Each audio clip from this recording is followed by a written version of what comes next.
آقا پلیس حالا خودم یکیش خورد میرفتم یکیش خورد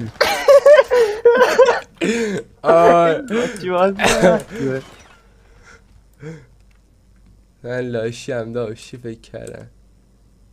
اول تیر میزنی بعدا حکم میده خیلی خوبه. یکی رفت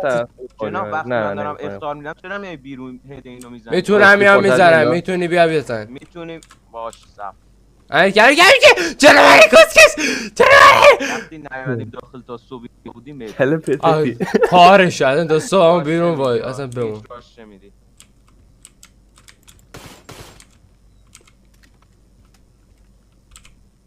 بچه میخواد امیر که از جلو من از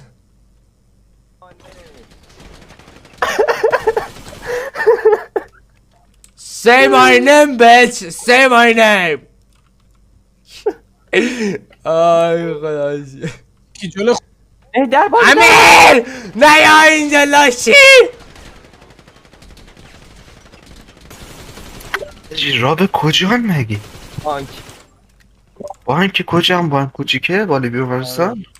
پلیس داریم ماشاءالله. آره بالا بالا بیمارستان نه یه جای دیگه چپ مپه پایین خونه گنگ گانشات خوار هست. کسته مادرش دادم گاهیدم ساحلی بانک ساحلی نه بانک ساحلی نه بانک کنار بیمه بانک کنار بیمه است بابا بغل امیر بیرون نرو امیدمون توی یارستی بگم خارشو میخوام همین آفیس جلو 50 تا گل کنم بچه داری راب میزنید؟ آره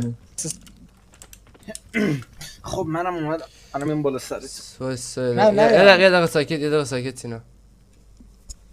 نه خب با پیستول موقعیت 50 اعلام خارش جر بدم با پیستول 50 تیر تمام کردم تیرم تو سیبیلت تو مگه نمیخواست خارشو جیر شوخی میکنه کسکش پیک بده دیگه خواهی کسی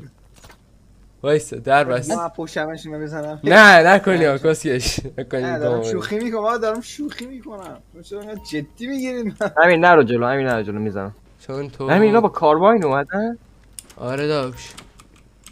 نمیشه که بابا واسه میگی خب یکیشون یکی دیگه هم خورد هیچ راش نده آره یکی دیگه مونده وایسا امیر وایسا دانیال کجاست امیر وایسا امیر کیرم دهنت بابا امیر خورد همین